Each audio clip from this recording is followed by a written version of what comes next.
திருமணம், பிறந்தநாள் இந்த மாதிரி சுப நிகழ்ச்சிகளுக்கு நம்ம தெரிஞ்சவங்களுக்கு யாருக்காவது பரிசு வாங்கி கொடுக்கக்கூடிய வழக்கம் இன்னும் நம்மகிட்ட இருக்கு இல்லையா? அந்த மாதிரி பிறருக்கு பரிசு வாங்கி கொடுக்கறதுலயும் சில வரைமுறைகள் கண்டிப்பா இருக்கு. சில குறிப்பிட்ட பொருட்கள நம்ம பிறருக்கு பரிசு கொடுக்கறது மூலமா நம்முடைய செல்வ வளம் பாதிக்கும் அப்படிங்கிற ஒரு ஐதீகம் இருக்கு. அத பத்தி தான் விரிவா இந்த வீடியோ பதிவுல தெரிஞ்சுக்க போறோம். வாங்க வீடியோக்குள்ள போலாம். நீங்க பார்த்துட்டு இருக்கிறது அறிவோம் தெளிவோம் சேனல். நம்ம சேனல சப்ஸ்கிரைப் பண்ணாம பார்க்குறீங்க அப்படின்னா சப்ஸ்கிரைப் பண்ணிட்டு பாருங்க. எனக்கு சப்போர்ட் பண்ணுங்க. இன்னும் ஏதாவது டீட்டெயில்ஸ் தெரிஞ்சுக்கணும் அப்படின்னா கமெண்ட் செக்ஷன்ல கமெண்ட் பண்ணுங்க. இப்போ வாங்க வீடியோக்குள்ள போலாம். முதல் விஷயம் பார்த்தோம்னா, விநாயகர், மகாலட்சுமி இந்த மாதிரி தெய்வ சிலைகள பரிசளிக்கிறது கண்டிப்பா தவிர்த்துடுங்க. இவர்கள் தன வரவ தரக்கூடிய கடவுள்களாக இருக்கிறதுனால, இந்த சிலைகள பரிசா வழங்கும்போது, நம்ம கிட்ட இருக்கக்கூடிய செல்வம் தலைப்படும் அப்படிங்கிறது ஒரு நம்பிக்கை. 2வது பட்டு துணிகள மற்றவங்களுக்கு பரிசளிக்கும்போது மங்களகரமான நிகழ்வுகள் நடக்கும்.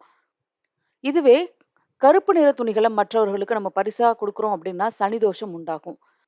3வது விஷயம் பார்த்தோம்னா, இப்போ ஒரு பொண்ணு இருக்காங்க. அவங்க அவங்களோட அம்மா வீட்டுக்கு போறாங்க. கல்யாணம் ஆனதுக்கப்புறம் அவங்க அம்மா வீட்டுக்கு போறாங்க அப்படின்னா, அவங்க அம்மா வீட்லேருந்து உப்பு, எண்ணெய் இந்த மாரி விஷயங்கள எடுத்துட்டு வரக்கூடாது. இல்ல அவங்க அம்மாவே அவங்களுக்கு பரிசா அந்த விஷயத்த குடுக்கக்கூடாது. ஏதாவது கொஞ்சம் அமௌண்ட்ட கையில குடுத்து, "அந்த விஷயங்கள நீ வாங்கிக்கோ" அப்படின்னு வேணா சொல்லலாமே தவிர, அத கையால அவங்க அம்மா வாங்கி குடுக்கக்கூடாது. அந்த மாரி வாங்கி குடுத்தோம் அப்படின்னா, மகாலட்சுமியோட அருள் தடைப்படும். 4வது விஷயம் பார்த்தோம்னா, சில்வர் பாத்திரங்கள மற்றவங்களுக்கு அன்பளிப்பா கண்டிப்பா குடுக்காதீங்க.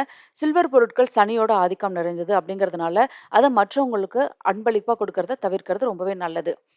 5வது விஷயம் பார்த்தோம்னா, நமக்கு ரொம்ப பிடிச்சவங்களுக்கு கர்ச்சீஃபா அன்பளிப்பா குடுக்கக்கூடாது. அந்த மாரி செய்றோம் அப்படின்னா, அவங்களோட உறவுல விரிசல் ஏற்படும். 6வது விஷயம் பார்த்தோம்னா, ஒற்றையாக இருக்கக்கூடிய யானை பொம்மைய பரிசா வழங்காதீங்க. 2 யானை பொம்மைகள தாராளமா வாங்கி குடுக்கலாம். ஆனா, ஒற்றை யானை பொம்மைய பரிசா வழங்கக்கூடாது. 7வது விஷயம் பார்த்தோம்னா, பெரும்பாலான நபர்கள் திருமணம் போன்ற சுப நிகழ்ச்சிக்கு கடிகாரத்த அதிகமா பரிசா குடுப்பாங்க. ஆனா, கடிகாரத்த அன்பளிப்பா குடுத்தோம் அப்டின்னா, நம்முடைய செல்வ வளம், ஆயுள் இதெல்லாமே குறைக்கும். 8வது விஷயம் பார்த்தோம்னா, கத்தி போன்ற கூர்மையான ஆயுதத்த எப்பவும் பரிசளிக்க கூடாது. இது வாங்குறவங்க, இல்ல குடுக்குறவங்க இவங்க 2 பேருக்குமே தீங்கு விளைவிக்கும் அப்டின்னு சொல்லி வாஸ்து சாஸ்திரம் சொல்லுது. அடுத்து 9வது விஷயம் பார்த்தோம்னா, மீன் தொட்டி, நீர் தொட்டி இந்த மாதிரி நீர் சார்ந்த பொருட்கள பரிசா வழங்குனீங்க அப்டின்னா, அது பரிசு வாங்குவாங்கல்ல, அந்த நபரோட அதிர்ஷ்டத்த குறைக்கும்.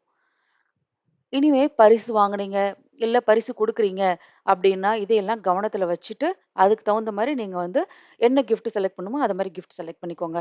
இந்த தகவல் உங்களுக்கு ரொம்பவே உபயோகமா இருக்கும்னு நெனைக்கிறேன். மீண்டும் ஒரு நல்ல தகவலோட உங்கள சந்திக்கிறேன். நம்ம சேனல சப்ஸ்கிரைப் பண்ணாம பார்க்குறீங்க அப்டின்னா, சப்ஸ்கிரைப் பண்ணிட்டு பாருங்க. எனக்கு சப்போர்ட் பண்ணுங்க. இன்னும் ஏதாவது டீட்டெயில்ஸ் தெரிஞ்சுக்கணும் அப்டின்னா, கமெண்ட் செக்ஷன்ல கமெண்ட் பண்ணுங்க. நன்றி.